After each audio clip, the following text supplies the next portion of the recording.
Hey guys and girls, welcome to this video about my first attempt at a Pokemon Nuzlocke. So let's get this show on the road. So after many thoughts and prayers to the big Pokemon gods, I have finally decided to try my luck at a Pokemon Nuzlocke. But not just any Nuzlocke, a randomized one. Random encounters, random trainer Pokemon, starters, gym leaders, teams, and worst of all, Elite Four Pokemon are also made at random. I've never done a Nuzlocke like this before, and never in this capacity before, so this is really exciting. First of all, I started out by picking the game, and the game I chose was Emerald. I've played through all of the mainline Pokemon games, but not Emerald, and that's why I chose this. So first of all, the rules I use for this one are as followed. 1. Only capture the first Pokemon in each area. 2. Team wipe, game over, very simple. 3. All Pokemon must be nicknamed. 4. Pokemon faints, it goes to the death box forever. 5. There's a level cap, not over-leveling your team for the next gym leader. Level cap is set at the highest level Pokemon among the next gym leader's team. So, the run started out pretty decent. The 3 starters I could choose from was Nidoran Male, Trico, or Poliwag. For this run, I chose Trico. I've never actually played through the game with the grass starter or any grass starter in any of the other games in particular, but and it was a given as well. Trico's stat should be better than the other two and was therefore a better choice for me. In retrospect, I should have gone for the Poliwag because of all the normal types in this game, but that's something to think about for the next run in the future. I of course also had to nickname my Trico, so I chose the name Frank. I know, original, haha. After that, we went up and we had our first rival battle. May's little Poliwag was no struggle for my elite grass-type Frank. A few absorbs and the job was done. So finally, the first encounter. So excited. What could it be? And it's a motherfucking execute. The stats are hell and it's a bad Pokemon, but what the hell, it's an encounter and I'll be damned if I don't capture this one. And its name was Steve. Again, very original. We're keeping a theme here, as you can tell. On Route 103, our second encounter was made, and this time we were lucky. Very lucky. And a Moldo, an attacking and defensive powerhouse stat-wise, which will be very useful to just attack all of our enemies head on. And the nickname you asked? Another random Danish name, Emil. And after a bit of grinding and some trainer battle experience later, we got to the next route. On the next route over, after our first meetup with our dad and this little feller who caught Ralphs in the original game, we encounter another powerhouse, a motherfucking Aggron. And after some struggles, we captured it and we called it Amanda. In the forest, we encountered a Remoraid, and I totally accidentally killed that. But fuck it, we have an Emil and Amanda who needs a little tiny teeny Remoraid, because we don't. We have 2 powerhouses right now. So I accidentally did not notice the route after this and had 2 encounters on Route 104, but that's fine. Later on I skipped 2 encounters to make up for this mistake. But the encounter on this route was a Tyranitar, a 3rd motherfucking powerhouse. Together with Emil and Amanda, we will be unstoppable. We also captured a Weeding Bell and a Lotad, but let's not talk about those abominations compared to the 3 others. Moving on. The first gym was coming up and I was so pumped. Also very nervous. We went into the fight with nerves and readiness, but I was not ready for this at all. Leading out strong with the finish of a Vulpix with Badass and also setting up a Sandstorm. Next up is Wailmer, and then we switched out to Frank. Frank took down Wailmer's health, but then Wailmer started using Rollout and I could not risk it. So I switched to Amanda. I knew she could take a puncher or 2, so Amanda finished Wailmer off with 20 HP left. Pretty fucking close if you ask me. I switched back into Badass and she faced off against a Machop, and this is where I got cocky. I got too cocky. I forgot that Machop could use low kick. So Machop took out Badass with 1 low kick and I was devastated. We already lost 1 of our 3 powerhouses this early in the run. It was not good. Frank took the stage and used Absol to heal and let the Sandstorm do its thing. After a few moves, Machop was taken out and the first gym badge was mine. After the fight, Badass was put in the box to rest forever. Rest in peace, Badass. But we cannot strive for this, we have to move on. In the second gym, I encountered a gym train equipped with a Curlia, It was hell on earth. Sometimes I wonder if my skill as a trainer is just pure luck, because this fight was not my skills. It was pretty fucking lucky that I didn't die. The double team was used multiple times and made Emil's scratch attacks missed almost every single time. After some back and forth, we finally took it down and could advance the gym leader and they're the second batch in the Horn region. After some grinding, the team was ready. Frank evolved, which was very nice, and gave me an even stronger Frank to use in the Nuzlocke run. And Brock also evolved. I know I spelled Brock wrong, but that doesn't matter. The second batch fight. In the fight, I led with Amanda and the leader led with the Sandshrew. I took it out using Metal Claws for a 2-hit KO. After Puchina came out, I missed my first and second headbutt. After some back and forth, I swift out to Emil, which got the job done in 1 critical hit scratch and 1 normal scratch. I then switched back into Amanda, and the last Pokemon was a tiny Dratini, which I took out with 2 back-to-back headbutts. And that earned my second batch. After a few trainer battles on the beach near Slateport City, I was ready for Team Aqua and the next route over. Before the Team Aqua fight, I captured a Swalot, which I named Garbage, which was to be proven very, very useful later on in this Nuzlocke run. In the 2 fights I had with Team Aqua, I did not get that much of a challenge out of the 2 grunts I encountered, so we're moving on. Then we had the notorious battle with May on the overpass after Slateport before we get to Mobile City. She allowed out with a Meditate, which Emil took care of with 2 scratch moves. After Meditate, she sent out Poliwhirl, and I got a bit flustered because Frank's only grass type move was Absorb at this point, and that's not very good. But I led with Frank. Frank used Absorbs and took it out in 3 turns. No big deal, some would say, but I was pretty nervous at this point. After Poliwhirl out came Skitty, which again, no big deal for Amanda to take care of. The fight was over in a matter of seconds. Even though Amanda got put to sleep once, which I hate, that and being confused is some of the most nail-biting things a Nuzlocke run could come up with. And then the trainer May was defeated, and we could move to Mobile City for a 3rd gym leader fight and hopefully our 3rd gym badge.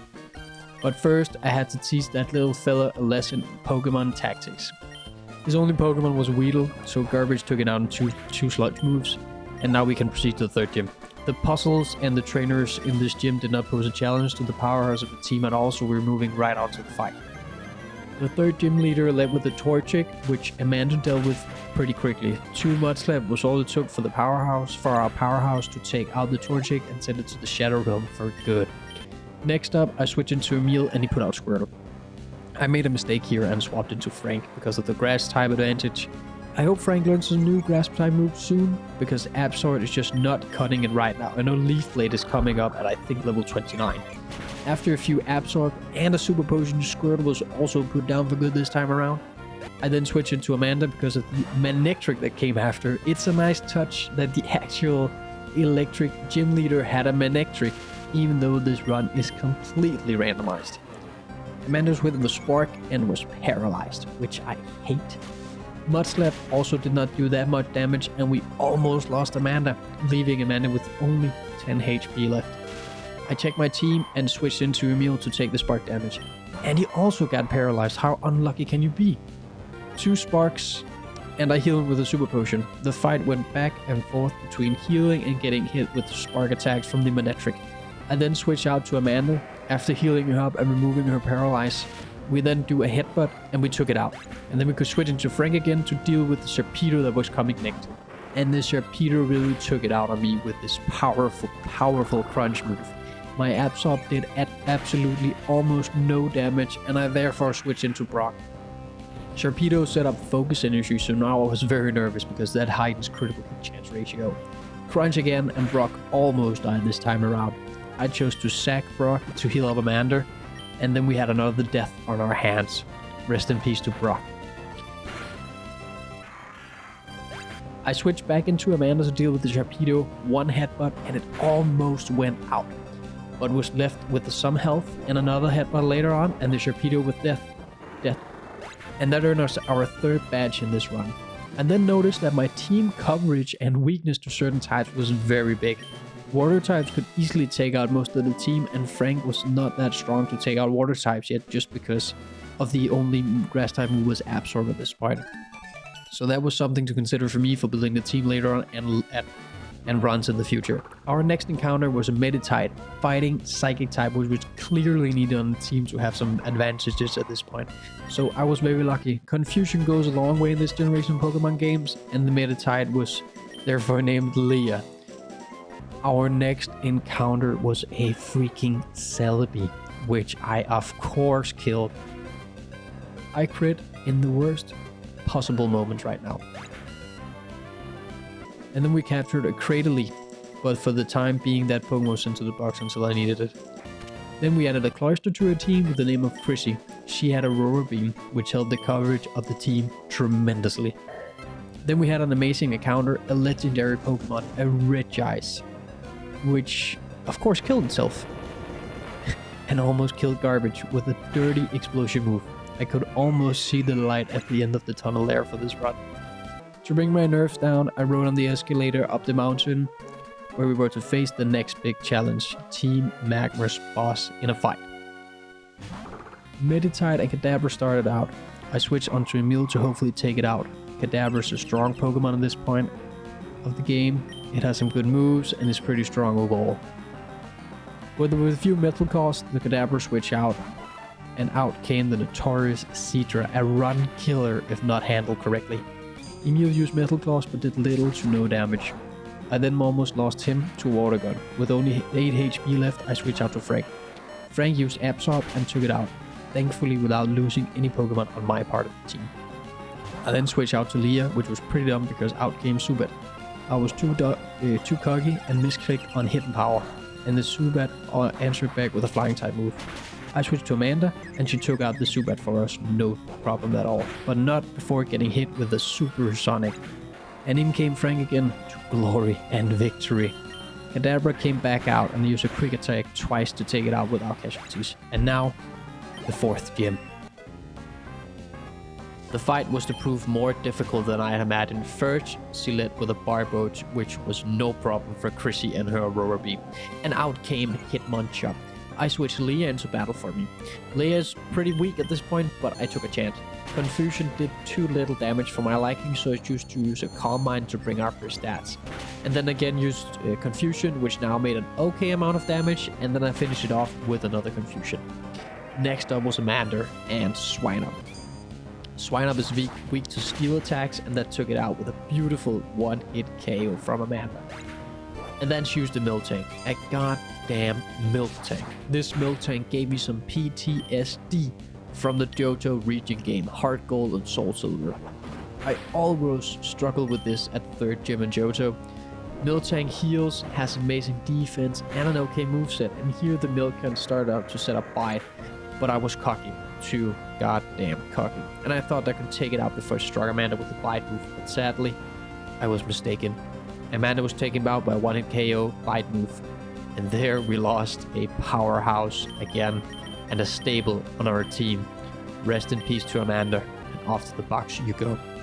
I then switched into Frank to remedy the situation, which was a bad move on my part. After that, Emil came out and hopefully to take out the Miltank. Storms just seems to stop all of my advances on the Miltank. I raised my attack with Metal Claws to hopefully gain some more stat. But it just keeps on taking one hit after the other and raising its own stat. I thought this was the end of my run. I healed up and continued to fight, but could we do it? Can we win this fight? At this moment, it looked bleak. She then healed her Miltank to full health, and I landed a critical hit Rock Smash. But was it enough? I kept lowering its defense with Rock Smash to hopefully do some decent damage at some point. I then saw that I forgot to buy potions before the fight, and I really started to panic. Switching to Garbage to hopefully remedy the situation. I used Yawn to hopefully put it to sleep before it could boost its own stats more and more. It was still asleep, and I started boosting Garbage's stats to get an advantage in this never-ending fight. After a few Sludge attacks, it got poisoned, which was perfect and so lucky, and I finally finished it off. Sludge and Poisoned saved the day and gave me a victory and our 4th match. But the fight was not over. The 5th gym fight was not what I expected. So the 5th gym fight, my own dad. This was a make it or break it kind of situation. We really needed a very good victory. both for the team and my own sanity. No losses and a good team to move on with, also boosting morale. I send out Emil versus Norman's Nidorina. I switched back to Lear to take it out, but can she do it? She used Confusion and did over half of HP of damage. So good. I used another Confusion and I took out Norman's first Pokemon, no problem. Now he sent out a Shifty. And I was like, damn, what am I gonna do? And then I remember that Garbage used Sludge and Grass type is weak to Poison type, so that made sense for me. Garbage took it out easily with 2 Sludge attack and it gave it Poison, which was a nice bonus for me. Next up was Puzzle, weak Pokemon, and shouldn't be no problem to take out. But I lost Amanda, so no ground type advantage. So I stayed with Garbage to take it out and deal with it. Sludge move gave it Poison and took out half its HP. Another Sludge move and it was down. Now came the nightmares of all nightmares. A motherfucking Rayquaza. What in the world was I supposed to do to a level 31 Rayquaza? I was shocked. I saw the light, and the light came. I switched into Emil, and Rayquaza did so much damage with a single Dragon Claw. I tried to do it. I really did. I tried to use every strategy in the book, but it killed Emil. Rest in peace, Emil. Onto the box you go. Next up was Chrissy. Also, 1-hit KO from Rayquaza. And at this point, I was thinking, this is the end. I can't do it. Is this run already over? I checked my team to look for a good advantage, and I switched out Sunny for the first time. I set a Confuse Ray up to hopefully do some damage. I checked out Sunny's move and stats and came up with a strategy. I used Ingrain to gain some health each turn to hopefully remedy this very dire situation. Rayquaza then set up a lot of Dragon Dances, some back and forth later between Dragon Claw, Confusion, Ingrain, and a lot of healing on my part, and a lot of Dragon Dances. Rayquaza snapped out Confusion and killed Sunny. I then switched into Leah to hopefully heal up some of my teammates. I sacked her so the others could live. Thanks for your sacrifice, Leah. In came Garbage to hopefully do something of importance. Toxic was set up to hopefully take it out over time. I healed up Garbage. I was very desperate at this point. I could see the light, but was I too hopeful? Garbage died to Dragon Claw, and in came our last hope, Frank. Could he do it? We were so close, but a Hyper Potion fully healed Rayquaza, and in one single move, Frank, and the run was over. So many hours of grinding, training, and planning, and it was all over in a matter of minutes.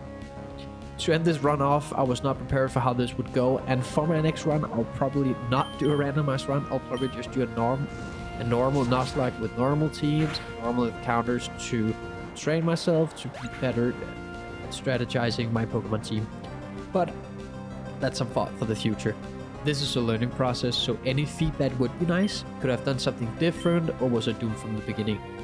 Thank you guys for watching and going on this journey with me. I hope you like what you see. Leave a comment down below with any good feedback for me, and I hope you guys have a nice day. Bye.